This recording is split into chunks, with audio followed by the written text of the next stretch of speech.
Você sabia que o sofrimento é um presente de Deus? Claro, dentro de determinadas circunstâncias, né? Eu sou Isaac Rezende, você está no canal Cristãos Cansados e essa é a série Carta da Alegria. Estamos tendo uma exposição aqui sobre a carta de Paulo à igreja de Filipe, a carta de Filipenses, né? A gente já teve aí a introdução contando um pouco da história de como Paulo plantou essa igreja ali em Filipo. Tivemos o Bruno conversando com a gente sobre os primeiros versos, a Vanédia também falou sobre o lucro que a gente pode ter ao morrer por Cristo, né? E hoje a gente vai estudar juntos aqui o verso 27 até o verso 30. É um trecho pequenininho para a gente encerrar o capítulo. E no domingo que vem a gente vai para a primeira parte aí do capítulo 2, que tem um dos pedaços mais bonitos da Bíblia ali, um poema, um hino excelente ali que Paulo coloca dentro da sua carta, que vai ajudar a gente a fazer sentido de tudo que está acontecendo aqui na carta de Filipenses, certo? Mas por hoje eu quero ler com vocês aqui os versos 27 a 30 do capítulo 1, que começa dizendo o seguinte: acima de tudo, diz Paulo, vivam de modo digno do evangelho de Cristo, para que eu indo até aí para vê-los, ou estando ausente, eu ouça a respeito de vocês que estão firmes em um só espírito, com uma só alma, lutando juntos pela fé do evangelho, e que em nada se sentem intimidados pelos adversários.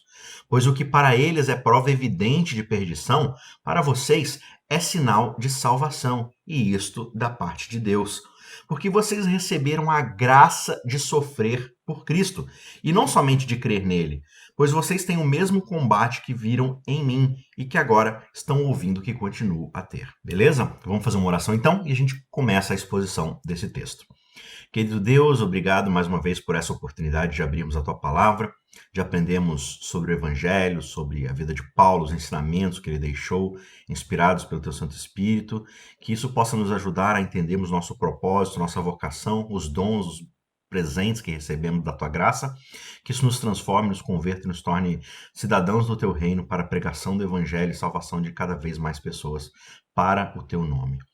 Muito obrigado por isso, que o seu Espírito nos conduz agora, em nome de Jesus, amém. Muito bem, então, como vocês viram no episódio passado, se você ainda não assistiu, corre lá para ou começar a maratonar aí toda a série, retomar desde o começo, mas o episódio anterior, né, no sermão anterior, a Vanédia falou pra gente sobre essa questão de como Paulo, ele explica que para ele, a vida ela é muito boa quando se está em Cristo Jesus, porque se por acaso você perecer, é lucro, porque você está em Cristo, você está salvo em Cristo e vai ser recebido em Cristo até a ressurreição.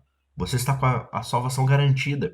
Caso você esteja vivo, você tem o privilégio de continuar vivendo por Cristo, para a pregação do Evangelho, para o ensino, para a exortação das pessoas, para realizar essa obra de expandir o reino de Deus para as outras pessoas. E é exatamente nesse tom que a gente continua aqui a leitura do texto, quando diz que, acima de tudo, a igreja de Filipos, os membros da igreja de Filipe, não só os bispos e líderes, os anciãos, diáconos, mas toda a igreja de Filipe, eles devem viver de modo digno do evangelho de Cristo. Quando a gente fala do evangelho, a gente já tem alguns episódios aqui no Contra a Cultura explicando sobre isso, mas o que é o evangelho? O evangelho é a boa notícia de que nós éramos escravos de um reino inimigo, nós estávamos sob o domínio do poder do mal, das potestades do poder do mal dentro do planeta Terra, né? E aí você, para entender esse reino, você precisa estudar a história desde o início da queda de Adão e Eva, lá no Jardim do Éden, como os nossos primeiros pais pecaram, caíram e acabaram inserindo esse reino, abrindo espaço para que esse reino inimigo tomasse conta do planeta Terra, e desde então nós estamos escravizados por esse poder do mal, né?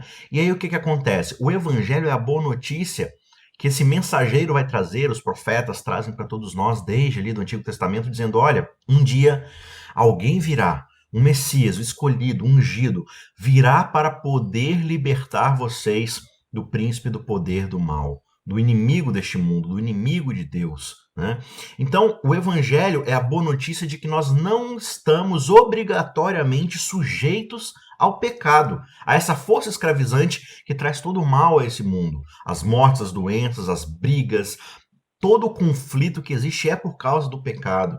Esse pecado que habita dentro de nós e que nos leva a cometer atos de injustiça para com o nosso próximo, judiar do nosso próximo, machucar o nosso próximo, pensar sempre em nós mesmos, é um sentimento escravizante que tem dentro de nós, é quase não, é instintivo. E quando nós ouvimos o evangelho, nós ouvimos acerca de uma força, de um poder, de uma graça libertadora, que por causa de Cristo Jesus, desse ungido, desse Messias, que vive esse modelo de vida diferente desse reino inimigo, mas igual a um modelo que era o que foi criado para ser desde o início lá no Éden, nós somos então transportados, como Paulo diz, para o reino do seu amor, ou seja, para um reino que existem formas diferentes de se viver, que existem regras, princípios, valores, uma lei que é condizente com o caráter desse rei a quem nós estamos agora passando a servir. Ou seja, a mensagem do evangelho é uma mensagem libertadora que nos transporta para um outro tipo de senhorio, não mais o senhorio da escravidão do pecado, mas o senhorio do amor de Jesus Cristo. E esse amor, ele existe dentro de uma base de fundamentos de princípios e valores. Para que se viva esse amor, vive-se dentro desses princípios que são condizentes em relação ao caráter de Deus. Então Paulo está dizendo aqui, ó, acima de tudo, vivam de modo digno do evangelho de Cristo. O que significa isso? Acima de tudo, olha, aquilo que vocês têm que colocar como alvo máximo na vida de vocês como cristãos convertidos, vocês da igreja de Filipos, mas todos aqueles que são cristãos, que receberam a mensagem do evangelho, o principal objetivo de vocês deve ser exatamente esse: vivam de modo digno do evangelho de Cristo. Aqui, para a gente deixar claro, viver de modo digno do evangelho significa viver de uma forma que eu mereça o evangelho? Não quer dizer nada disso. Ah, mas está dizendo que eu tenho que ser digno do evangelho, ou seja, eu tenho que fazer por merecer? Não, não é isso que quer dizer. A expressão viver de modo digno aqui é viva de modo condizente, coerente, de modo harmonioso em relação ao evangelho de Cristo. O que é esse evangelho? É a boa notícia da salvação e da vida que eu vivo agora no novo reino. Se eu vivo nesse novo reino, se eu estou debaixo do senhorio de Cristo, desse Messias que me salvou, significa que agora eu vivo de forma coerente com esse novo reino que agora eu habito. Eu não sou mais um cidadão de Roma, eu não sou mais um cidadão de Babilônia, eu não sou mais um cidadão do reino do príncipe da potestade do poder do ar. Eu sou agora um cidadão do reino de Deus, eu tenho uma cidadania diferenciada. Então eu vivo agora de acordo com os princípios desse reino. Quais são esses princípios? Os princípios do evangelho de Cristo. E Paulo vai citar aqui algumas das questões que você precisa ter em mente e em ação para harmonizar-se com o evangelho. Né? Então, viver de modo digno do evangelho, primeiro que a gente tem que separar, não é viver uma justificação pelas obras. Não é fazer por merecer o dom gratuito de Deus para a nossa salvação. Isso é gratuito. Claro que foi conquistado por um preço impagável, que só poderia ser pagado pelo próprio Deus, mas nós o recebemos de forma gratuita. Só que ao entender que eu recebo justamente a liberdade do pecado e agora eu tenho o dom de viver no reino de Deus, eu vivo então de acordo com os princípios e valores desse reino. Paulo segue então dizendo o seguinte, olha, vivam de modo digno do evangelho de Cristo, para que ou indo até aí para vê-los, ou eu estando ausente, eu ouça a respeito de vocês, que estão firmes em um só espírito, com uma só alma, lutando juntos pela fé do evangelho. Então Paulo está falando aqui, olha, a vida de vocês dentro do reino do evangelho, dentro do reino do senhorio de Jesus Cristo, deve ser constante, deve ser coerente dentro do sentido de que vocês não precisam que um líder religioso esteja na frente de vocês para vocês se portarem bem. Já parou para pensar que muitas vezes a gente veste uma roupa de evangelho? O que isso significa? Significa que a gente enxerga o evangelho, o viver cristão, como uma roupa, um acessório que a gente coloca para ir na igreja sábado de manhã ou domingo à noite. A gente veste essa vida de evangelho quando alguém que é da minha igreja, da minha comunidade, está observando, né? Os valores que eu sigo em relação ao cristianismo, eles só são válidos para eu viver dentro do meu culto, dentro dos momentos que eu dedico para Deus e separo para viver para Deus. O culto, o meu momento familiar ali no máximo. Mas quando eu vou vestir uma roupa para ir para o trabalho, essa roupa não é a roupa do evangelho. Quando eu vou vestir uma roupa para ir no lazer, para me divertir, não é a roupa do evangelho. Quando eu vou vestir uma roupa para ir, sei lá, estudar, me relacionar com as pessoas, fazer qualquer outro tipo de atividade, é um outro tipo de vestimenta. Mas quando eu vou para a igreja, quando o meu pastor, o meu ancião, o meu líder está me observando, aí eu visto a roupa do evangelho. Quando eu preciso fazer alguma coisa de igreja, aí eu visto a roupa do evangelho. Só que o evangelho não funciona desse jeito. O evangelho não é uma roupa que você veste. O evangelho é a sua própria pele, é o seu próprio coração. Quando você recebe a mensagem do evangelho e de fato é convertido pelo Espírito de Deus, é o seu coração que é substituído, é a sua pele, é todo o seu ser que é substituído. Portanto, não é uma coisa que você troca como um acessório. Paulo está falando aqui, olha, quer eu esteja com vocês, quer eu esteja longe de vocês, a vida de vocês deve ser a mesma, uma vida digna do evangelho de Jesus Cristo. Precisa haver coerência e constância. Não é algo que você vai fazer de vez em quando no seu culto, no seu momento de programação da igreja, não. É algo que você agora é. Você vive uma vida, e essa vida é uma vida como um todo. Você se entregou a Deus, você agora faz parte desse reino, você pertence ao senhorio de Jesus Cristo. Portanto, não importa se eu estou junto com vocês ou se eu estou bem longe daqui. Vocês vivem de acordo com o evangelho. É uma nova vida, é um novo espírito que vocês agora vão viver. Então, Paulo está colocando aqui pra gente que o que ele espera saber da igreja de Filipe, dos membros de Filipe, quer ele esteja com eles, quer ele esteja longe e ele possa ouvir pela mensagem de alguém. Ele espera que eles estejam firmes em um só propósito, como uma só alma, lutando juntos pela fé do evangelho. Então o desejo de Paulo aqui para a igreja de Filipos e para nós como igreja, como corpo de Cristo, é especificamente de que nós estejamos em unidade uns com os outros, firmes em um só espírito com uma só alma. Então a expressão aqui alma e espírito são complementares. Ele quer dizer que nós como um todo, a nossa psique, a nossa força, a nossa vontade, os nossos desejos, o nosso amor, a nossa volição, as nossas inclinações, os nossos objetivos, os nossos planos, tudo aquilo que nos caracteriza como seres humanos, que pensam, que desejam, que sonham, que almejam, tudo isso deve estar dentro de um só propósito. Cada um dos seres humanos, cada um dos membros do corpo de Cristo deve estar juntos neste mesmo propósito, firmes nesse mesmo propósito, lutando juntos pela fé do evangelho. A expressão aqui, lutar juntos, traz um sentido grego aqui, dentro da expressão do que Paulo está falando, de esporte, de atleticismo, das equipes olímpicas do Coliseu de Roma, dos coliseus, né, dos esportes olímpicos, atléticos da época, quando aquelas equipes juntas colaboravam para que a equipe vencesse. Né? Então imagina hoje um esporte coletivo como futebol, basquete, vôlei, né? Você pega o basquete, por exemplo, você tem várias posições dentro de uma equipe de basquete. Você tem um pivô que é muito mais responsável por pegar os rebotes junto com a ala de força, né? Você tem o armador que precisa articular as jogadas, colocar seus companheiros em posição privilegiada. Você tem o arremessador, que é o cara que está mais dentro do foco de fazer de fato os pontos, as cestas, né? O ala e tudo. Mas todos eles têm o mesmo objetivo, e esse objetivo é evitar que a bola entre na sua própria cesta e fazer a bola passar pela cesta adversária para pontuar. Não importa se o ala, se o pivô, né, é muito bom de drible, é muito alto, ou se o arremessador arremessa muito bem e tal, mas se eles não conseguirem fazer a bola passar pela cesta adversária, de nada vale suas habilidades individuais. Eles precisam atuar como uma equipe. E é isso que Paulo está dizendo aqui, olha, vocês precisam ter um mesmo objetivo, uma mesma alma, um mesmo espírito, que é o quê? Lutar juntos pela fé do evangelho. Não é lutar para que a sua igreja seja conhecida como a melhor igreja do bairro, da cidade, do país, tenha o maior dízimo, tenha as melhores bancos, as melhores programações. Não. É pela fé do evangelho. O objetivo em comum aqui é a fé do evangelho. O que significa, então, viver de forma digna do evangelho de Jesus Cristo? Uma das formas de se viver em relação ao evangelho de Jesus Cristo é lutando por essa fé. Pela fé do evangelho. O que significa lutar pela fé do evangelho? É justamente você permanecer firme na pregação e na defesa desse evangelho. O que significa defesa? Significa que eu tenho que xingar todo mundo e matar aqueles que não aceitam o evangelho? Não. E é o que Paulo vai dizer aqui em seguida, no verso 28.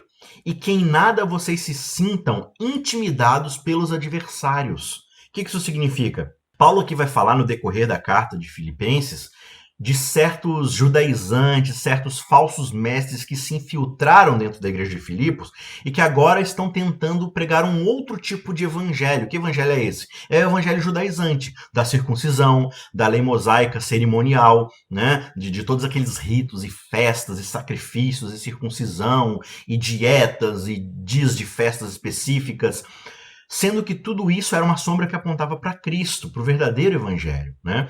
Então esses falsos mestres assim como eles fizeram em várias das outras igrejas que Paulo plantou, eles se infiltram como pessoas assim que desejam melhor para a igreja de Filipe, para as outras igrejas, né? Começam a participar, pegam um cargo ali, começam a conversar, né, no particular com certas pessoas. Olha, é legal isso daí que Paulo falou, né? Muito bonito, né? Que a fé em Jesus Cristo nos salva. Mas você sabia que junto com a aceitação de Jesus Cristo a gente também precisa ser circuncidado? Você sabia que junto com isso você também precisa cumprir tal rito, guardar tal lei? Né? Paulo deu o primeiro passo, mas para a gente ser de fato salvo, a gente precisa fazer tal coisa, a gente precisa fazer tal coisa a mais, a gente precisa vestir tal roupa, a gente precisa deixar de comer tal comida, a gente precisa de guardar tal mandamento, porque só o evangelho ele não é suficiente. Então Paulo ele apresentou para vocês uma introdução da coisa, mas existe algo muito mais amplo. Se você parar para prestar atenção, em muitas das nossas igrejas, no decorrer da nossa vida cristã, existe esse tipo de pessoa. Pessoas que de fato não amam o Evangelho de Jesus Cristo. Elas não vivem de forma digna desse Evangelho, dessa boa notícia. Não, elas não acham que o Evangelho é suficiente. Elas querem algo mais. Elas querem de fato fazer por merecer a sua salvação. Elas querem não ficar devendo nada para Jesus Cristo. Por quê? Olha só que interessante. Quando eu aceito o Evangelho, e isso significa viver de forma digna do Evangelho de Cristo, significa que eu recebi um presente de uma dívida impagável. Portanto, agora eu sou pertencente ao senhorio de Jesus Cristo. O que isso significa? Ele me comprou. A expressão redimir, dentro do conceito bíblico, era de um escravo que era comprado para sua liberdade. Vinha alguém muito rico e pagava o preço para que ele fosse libertado da sua escravidão. Significa que agora ele pertencia a esse senhor que o comprou. Isso é ser redimido. Você agora pertence a outro dono. Só que esse dono, Jesus Cristo, ele quer que você viva os princípios do seu reino, do seu senhorio. Só que quando eu não quero receber esse dom, eu quero falar assim, não, eu quero eu mesmo juntar o preço que eu preciso pagar para eu ser livre. Por quê? Porque aí eu não vou ser escravo de ninguém. Aí eu não vou pertencer ao senhorio de ninguém. Eu mesmo vou ser o próprio senhor. Então, quando eu não aceito o evangelho, eu tento estabelecer a minha própria justiça, é porque de fato eu não quero estar submisso ao senhorio de Cristo. Então eu fico tentando criar alternativas, eu fico tentando estabelecer novos parâmetros. E aí o mesmo pecado que caiu lá em Adão e Eva, que era de fazer a sua própria vontade, de fazer do seu próprio jeito, é o jeito que eu quero ficar tentando estabelecer. Colocar um outro tipo de evangelho. Então, muito cuidado. Observe na sua igreja quando tem certas pessoas que ficam tentando estabelecer um outro tipo de evangelho. Um evangelho que é Jesus Cristo mais alguma coisa, a cruz mais alguma coisa, a graça e a fé mais alguma coisa. Nós somos salvos pela fé, pela graça, mas nós precisamos... Muito cuidado. Não é isso que significa viver digno do Evangelho de Jesus Cristo. Viver digno do Evangelho de Jesus Cristo é justamente aceitar o senhorio dele porque nós já estamos salvos, porque nós recebemos o presente da graça. Então, Paulo está falando aqui, olha, vocês precisam estar unidos. Assim como um rebanho de ovelhas precisa ficar juntinha contra lobos que vêm para devorá-los, né? Os lobos, o que eles fazem? Eles avançam o rebanho e ficam tentando fazer as ovelhas se dispersarem, porque daí uma se afasta, aí eles vão, isolam ela do rebanho e devoram aquela ovelha. É isso que os lobos fazem. Então Paulo está falando assim, olha, vocês precisam ser um rebanho coeso, unido, juntos, agrupados, para que os lobos devoradores, ou seja, os falsos mestres, ele vai chamar na própria carta de Filipenses de cães devoradores, eles precisam ser afastados, eles precisam ser resistidos. Como você faz isso? Mantendo a unidade dentro da fé do Evangelho. O que significa manter a unidade dentro da fé do Evangelho? Significa justamente que eu vou admoestar você, você vai me admoestar, eu vou te relembrar o tempo todo da pureza do Evangelho, eu vou te lembrar o tempo todo aquilo que Paulo falou lá em Gálatas. Se alguém aparecer diante de nós, mesmo que seja eu ou um anjo do céu, para pregar um outro tipo de Evangelho, que ele seja amaldiçoado. Então, a gente mantém uma coesão, um só espírito, pregando, nos relembrando, estudando o tempo todo o evangelho puro, bíblico, de Jesus Cristo.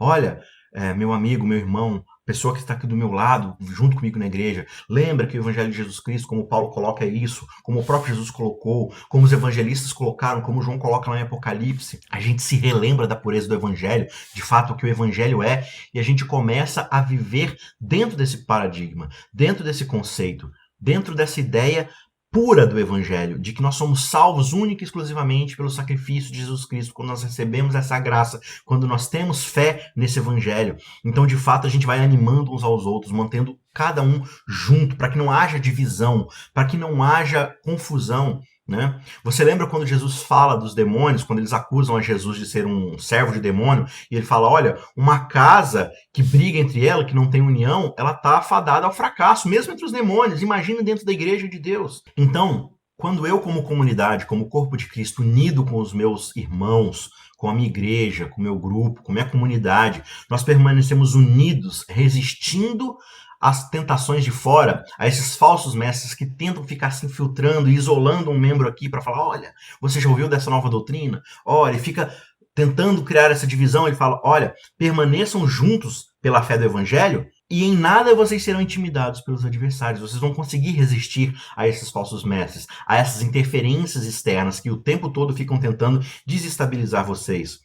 E aí ele diz, pois o que para eles é prova evidente de perdição, para vocês é sinal de salvação, e isto da parte de Deus. Ele está dizendo aqui, olha, essa resistência de vocês a falsas mensagens, essa coesão que vocês vão manter dentro do verdadeiro evangelho de Jesus Cristo, primeiro, é prova que vocês de fato se converteram, porque vocês estão mantendo a fé neste evangelho. Vocês estão vivendo de forma digna do evangelho. E isso é sinal, é prova de salvação, de conversão. Só que isso também é prova de que eles estão perdidos, porque eles estão tentando ensinar um evangelho falso a vocês. Eles estão tentando desvirtuar vocês, isso só prova de que lado eles estão. Então, isso mostra, dentro de uma pressão, dentro de uma crise, quem são os verdadeiros discípulos, quem são os verdadeiros convertidos. São aqueles que estão tentando pregar um falso evangelho, isolando uns aos outros, falando por trás, murmurando, distorcendo a verdade bíblica, ou são aqueles que mantêm uma coesão, mantêm um corpo, mantêm uma unidade de doutrina, de consciência, de evangelho, de graça e de fé. E isso da parte de Deus, diz Paulo, ou seja, tanto a salvação que vocês receberam é da parte de Deus, quanto a perdição a qual aqueles que desvirtuam o evangelho estão fadados. Ah, mas por que alguém que desvirtua o evangelho está fadado à perdição? Porque justamente você está pegando a verdade da salvação, a mensagem salvífica e distorcendo. Logo você está vendendo para as pessoas um falso remédio. Um remédio que ao invés de curá-las, vai selar o destino delas de perdição. Isso é algo que Deus não pode tolerar. A mensagem da salvação sendo distorcida. Portanto, é certeza de perdição àqueles que tentam ensinar um falso evangelho. Portanto, vocês precisam, diz Paulo, permanecerem firmes, sólidos, em unidade uns para com os outros. E ele vai dizer no verso 29, porque vocês receberam a graça de sofrer por Cristo, e não somente de crer nele. Olha o que Paulo está falando aqui pra gente. Nós estamos em uma condição de pecado. A condição natural da nossa existência é a do pecado. A nossa inclinação natural é a de pecar, é a de rebeldia contra Deus. Então veja, desde o Éden, desde quando o pecado entrou no mundo, a nossa vontade sempre é de resistir a Deus. Se nós formos deixados à nossa própria vontade, Paulo diz lá em Romanos, todos pecaram, todos caíram longe da glória de Deus. Ou seja, não há ninguém que busque a Deus, nenhum sequer. Todos querem fazer o que é mal. A nossa vontade é de sempre fazer a nossa própria vontade, fazer aquilo que é contrário ao reino de Deus, aquilo que é digno do evangelho de Jesus Cristo. Portanto, quando nós cremos em Deus, quando nós aceitamos o evangelho de Jesus Cristo, quando nós acreditamos que Jesus é o melhor para a nossa vida, para a nossa salvação, a gente só está fazendo isso porque Deus nos concedeu este dom. Qual dom? O de crer em Jesus Cristo.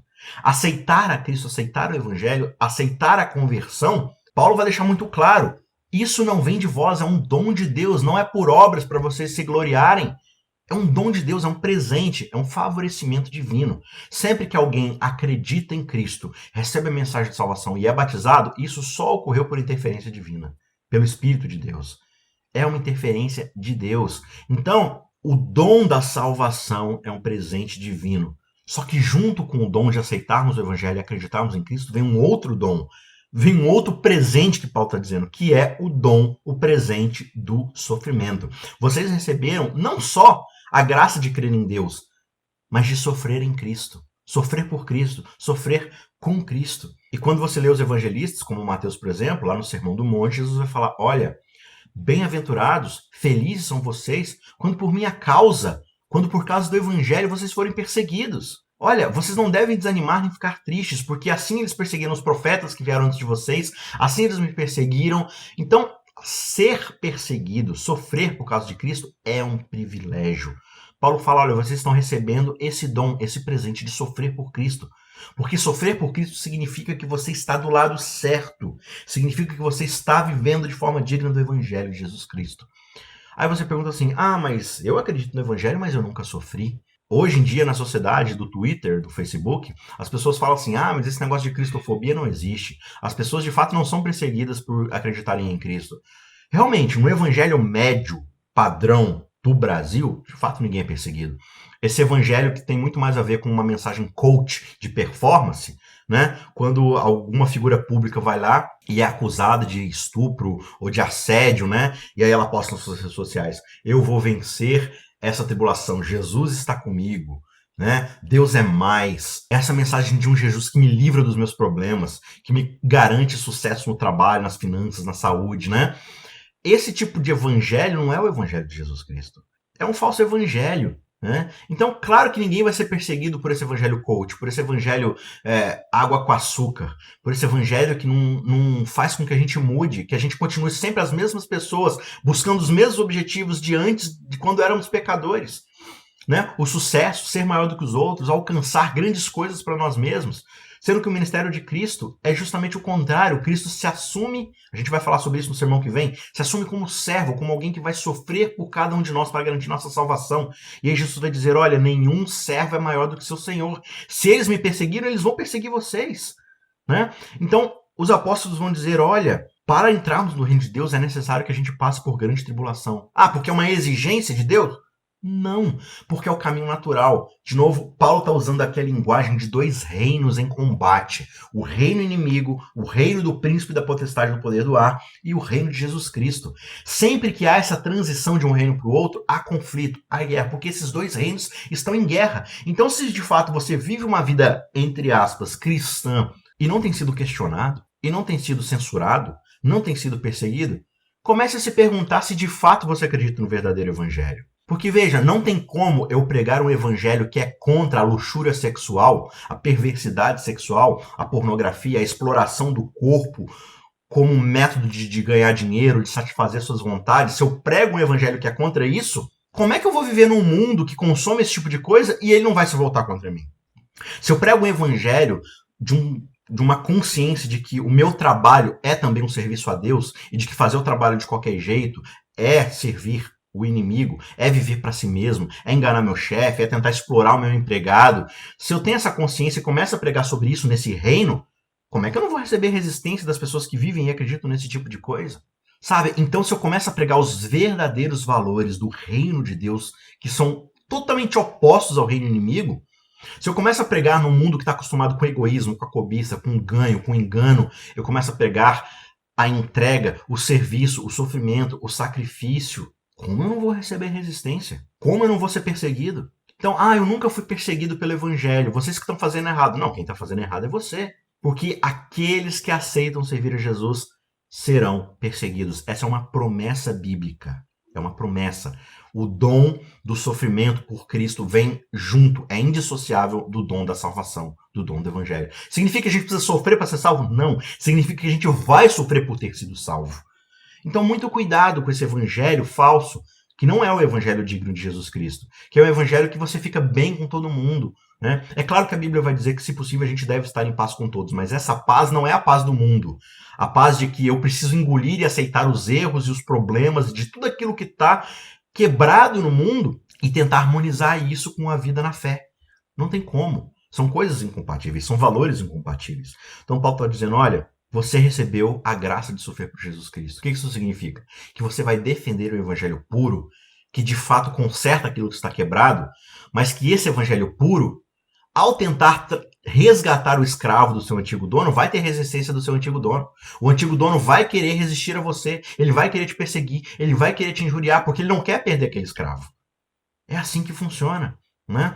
Então, a gente hoje vive muitas vezes mais a defesa das nossas ideologias, dos nossos interesses, das nossas vontades, das nossas personalidades, do que de fato a defesa do evangelho puro de Jesus Cristo, da salvação pura de Jesus Cristo. Né? Então, claro, a gente não vai ter perseguição natural quando a gente está vivendo de forma natural ao mundo. E o verso 30, Paulo conclui o capítulo dizendo, pois vocês têm o mesmo combate que viram em mim e que agora estão ouvindo que continuo a ter. Paulo aqui está mandando essa carta para a igreja de Filipe por Epafrodito, né? Epafrodito ele vai até a prisão para entregar as doações da igreja de Filipe a Paulo, as ofertas, né, para ajudar Paulo lá na sua subsistência. E Epafrodito muito provavelmente viu o que aconteceu com Paulo. Ele vê as condições em que Paulo está encarcerado e provavelmente na hora que ele vai entregar e ler a carta para a igreja de Filipos, ele vai relatar tudo isso. Olha, Paulo está nessa condição, ele está preso, né? Ele está em cadeias, ele está dentro de uma condição complicada, dentro da prisão. Não só isso, mas ele diz aqui, olha, agora eu continuo a ter. Como assim eu continuo a ter? Se você se lembrar, lá na introdução que a gente falou no começo da série, Paulo ele planta a igreja de Filipos, a sua primeira igreja, num contexto onde ele prega para algumas mulheres que estão na beira do rio, dentre elas Lídia, né, uma rica mercadora. Só que depois da pregação do evangelho ali, o que vai acontecer com Paulo? Ele vai ser preso pelos oficiais ali, pelos líderes de Filipos, e vai ser jogado dentro da cadeia, dentro daquele episódio onde ele e Silas ficam lá acorrentados, e acontece lá o terremoto, eles são chicoteados, apanham e tudo mais. Tudo isso está dentro do contexto da fundação da igreja de Filipos. Então eles já conhecem a história de Paulo, que está acostumado a sofrer pelo evangelho. Então Paulo está dizendo aqui, olha, vocês têm o mesmo combate que viram em mim e que estão ouvindo que continua a ter. Ou seja, não só naquela época quando vocês viram o que eu fiz para plantar a igreja de Filipe e pregar o evangelho, como agora dentro das prisões eu continuo dentro desse mesmo espírito de sofrer pelo evangelho de Cristo. Portanto, esse combate que vocês vão ter pelo evangelho é o combate que vocês tiveram em mim, que vocês viram em mim, ou seja, imitem o sofrimento que eu estou tendo, porque eu estou imitando o sofrimento de Jesus Cristo. A expressão combate aqui, de novo, é uma expressão associada ao atletismo, a dor, a agonia que você vai sofrer nas maratonas da vida, né? As maratonas que existiam lá em Roma eram aquelas corridas de 42 quilômetros onde as pessoas iam até o limite da sua vida. Era uma coisa de constância, de um objetivo longo lá na frente, não corrida de 100 metros rasos. Não coisas rápidas que a gente faz um pouquinho ali e já vai para uma outra coisa. Não, é a maratona da nossa vida. É a jornada que Paulo vai falar, olha, combati o bom combate, ou seja, eu completei a carreira. Ou seja, é uma corrida de uma distância muito longa, que vai causar na gente perda de fôlego, que vai causar roxidão, vermelhidão no nosso corpo, dores nos nossos membros, nos nossos músculos. Mas Paulo está falando assim, olha, vocês estão vendo que eu continuo dentro dessa jornada, que eu continuo dentro dessa maratona. Então é justamente esse espírito que vocês devem ter, dentro desse propósito de que não é um sofrimento, não é uma perseguição que vai tirar vocês dentro do propósito de manter-se digno do evangelho de Cristo, defendendo juntos, lutando pela fé do evangelho. Por quê? Porque se Cristo precisou sofrer para que a mensagem do evangelho se tornasse uma realidade, agora nós precisamos sofrer para que essa mensagem continue sendo pregada enquanto houver ainda alguém que precisa ouvir essa mensagem. Agora que eu já estou salvo, eu recebi o evangelho, eu vou ficar aqui dentro do meu gueto, protegido dentro da minha comunidade, que faz a minha programação aqui sábado de manhã, mas que ninguém na cidade fica sabendo, meu chefe não sabe, a galera lá do meu trabalho não sabe, a galera do meu estudo, do meu futebol de manhã não sabe, a galera do salão de beleza que eu vou lá fazer meu cabelo não sabe. Ninguém sabe que eu vivo por esse evangelho. Portanto, eu não sou perseguido, eu estou protegido dentro do meu gueto lá, onde eu só falo do evangelho com aqueles que estão lá do meu grupo, que não vão encher minha paciência. Poxa, mas como é que você pretende quebrar barreiras e levar a mensagem àqueles que estão perecendo se você não sofrer, não estiver disposto a sofrer pelo evangelho? Então, é isso que Paulo está falando aqui.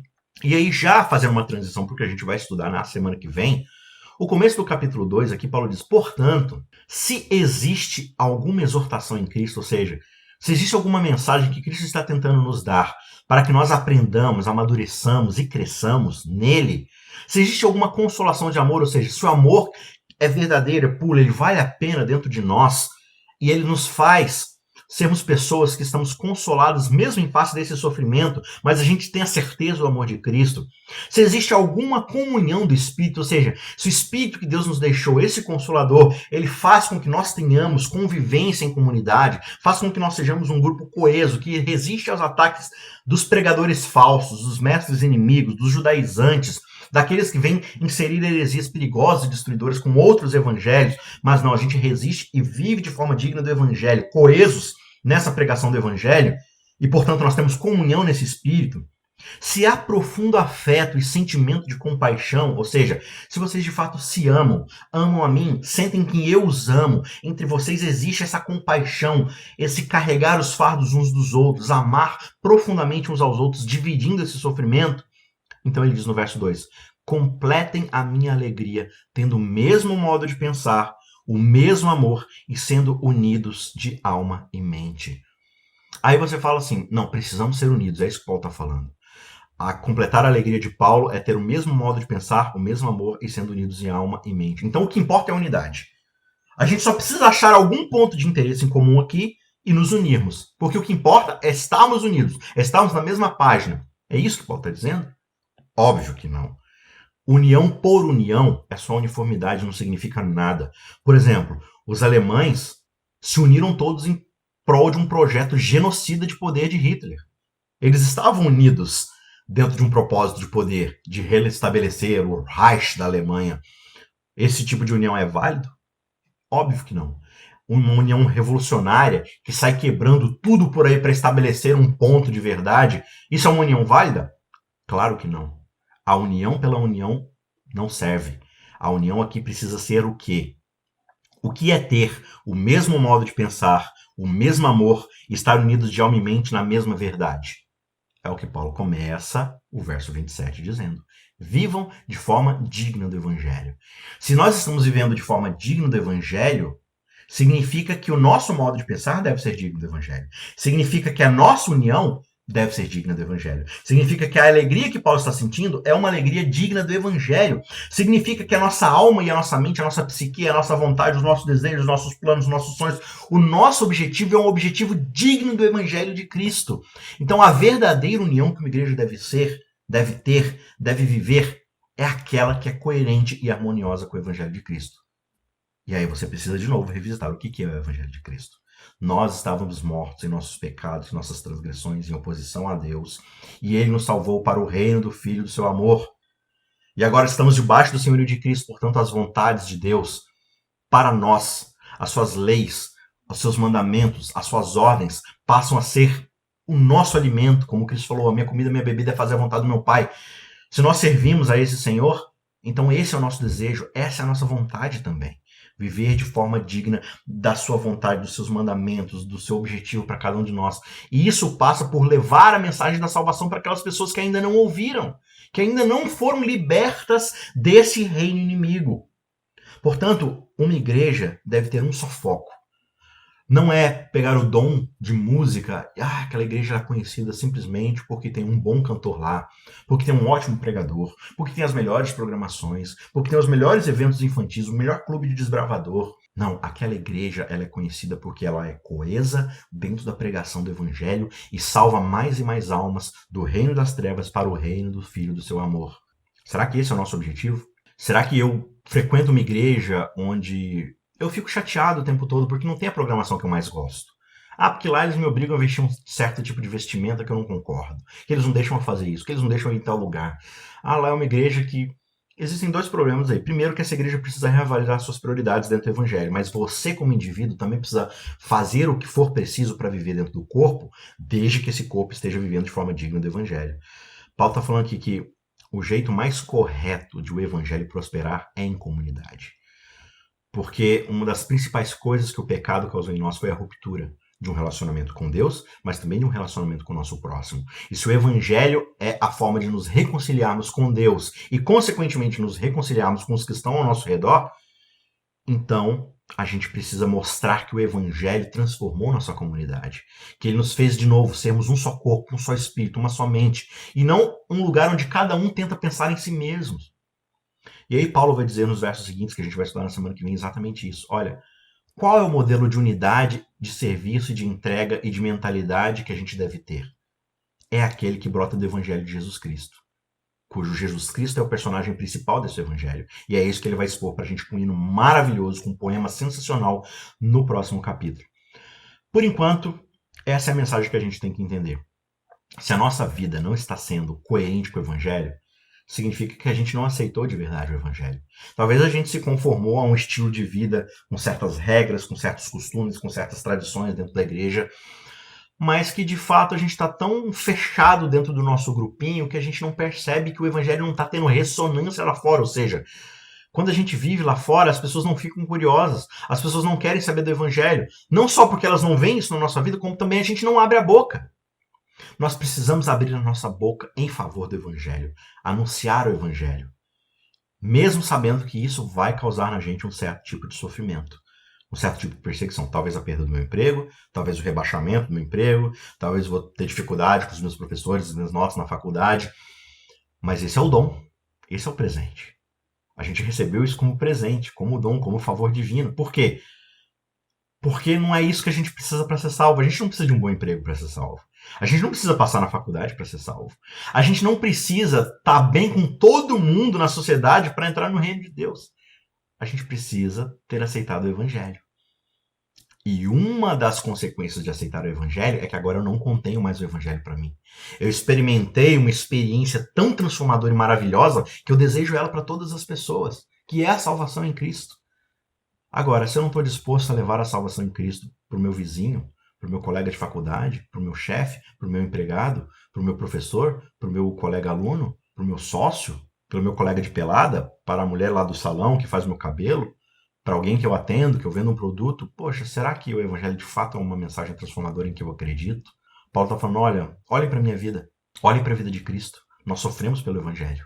Cristo, claro, mais do que ninguém, o sacrifício dele é incomparável, mas olhando para o seu sacrifício, no mínimo deveríamos nos sentir inspirados a sofrer um pouquinho que seja, para que o sacrifício dele tenha valido a pena para mais uma pessoa, para mais duas pessoas, para mais três pessoas, para quantos eu conseguir alcançar, mas não pensando no sofrimento que eu estou tendo, pensando no sofrimento que Cristo já teve e que agora eu tenho o privilégio de experimentar essa experiência que ele teve para o Evangelho, para que eu possa levar essa mensagem de salvação aos outros. Viva de forma digna do Evangelho, lembrando que o sofrimento é um presente, porque ele vem acompanhado do melhor de todos os presentes, que é a nossa salvação para o reino de Cristo. Que Deus te abençoe e a gente se vê na semana que vem.